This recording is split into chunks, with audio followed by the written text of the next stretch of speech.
সন্তানের মৃত্যুতে বাবা বলে ইন্না লিল্লাহি ওয়া ইন্না ইলাইহি রাজিউন, মেয়ের মৃত্যুতে মা বলে ইন্না লিল্লাহি ওয়া ইন্না ইলাইহি রাজিউন, দাদার মৃত্যুতে নাতি বলে ইন্না লিল্লাহি ওয়া ইন্না ইলাইহি রাজিউন। এবার বলতে বলতে হঠাৎ করে একজন বান্দা বাবনায় পড়ে গেল। এতগুলা দোয়া থাকতে এটাই কেন পড়তে হয়, এতগুলা আয়াত থাকতে এটাই কেন পড়তে হয়? বাবনায় যখন শুরু গেল, সে যখন বাবনার জগতে গভীরভাবে ডুব দিল, তখন সে এমন জ্ঞানের সন্ধান পেল, তার জীবনটাই পাল্টাই দিল। সেটা কি? বাবার মৃত্যুতে সন্তান ব্যতীত হওয়া, এটাই তো স্বাভাবিক। সন্তানের মৃত্যুতে বাবার কান্না করা, এটাই তো স্বাভাবিক। কিন্তু বলছে কি ইন্না লিল্লাহি, নিশ্চয় মারা যাওয়া বাবাটা আমার নয়, আমার আল্লাহর, আমার আল্লাহর, আমার আল্লাহর। সুবহানাল্লাহ বলেন না? আমার আল্লাহর। আমার হলে আমি কান্না করব। যার টাকা হারাই সে টেনশন করে, অন্যের টাকা হারালে তো আপনি টেনশন করার প্রশ্নই আসে না, কারণ টাকাটা তো আপনার নয়। এবার সন্তানের মৃত্যুতে বাবা বলে ইন্না লিল্লাহি, নিশ্চয় আমার সন্তানটা আমার হওয়ার আগে আমার আল্লাহর হয়েছে, ওয়া ইন্না ইলাইহি রাজিউন, যার সম্পদ তার দিকে ফেরত গিয়েছে। আমার টেনশন করারও দরকার নাই, মন খারাপ করারও দরকার নাই। এবার বলেন সবকিছু কার?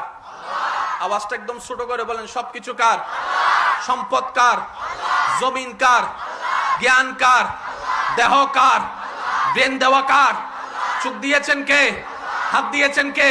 তাহলে সব কিছুর মালিক তা আমার আছে, সেটা কি? আল্লাহ সেটা আমাদেরকে আমানত দিয়েছেন। এবার বলেন হাত আমাদের আমানত, হাত আমাদের, শরীর আমাদের, চামড়া আমাদের, চোখ আমাদের, ভ্রু আমাদের। সেজন্যই তো নিজের শরীরের উপর আঘাত করা হারাম। হদুনে ছাকা হাইয়ে রে নামাতে কষ্ট সহ্য করতে না পারে নিজের হাতে কি মারে? এটা কি? বলেন এটা কি? কেন?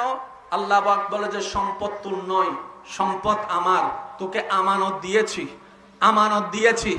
মালিক তোকে বানায় নাই, আমানত দিয়েছি ব্যবহার করার জন্য। বলেন না সুবহানাল্লাহ? এবার যে বান্দার মনে চিন্তায় ব্রেইনে সকাল সন্ধ্যায় সবকিছুতে বলে সব আমার আল্লাহর,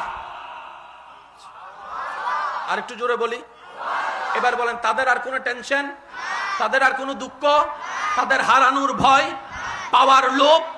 তাহলে ইন্না লিল্লাহি এটা কারা বলে? আল্লাহ পাক বলে আল্লাযিনা সাবারু, যারা সবর করে। আর যারাই সবর করে ইন্নাল্লাহা মা'আস সাবিরিন, আমি রব ওদের সাথেই আছি। তো সবরকারী কি বলে? ইন্না লিল্লাহ বলে। আর সবরকারীর সাথে আমি আল্লাহ আছি।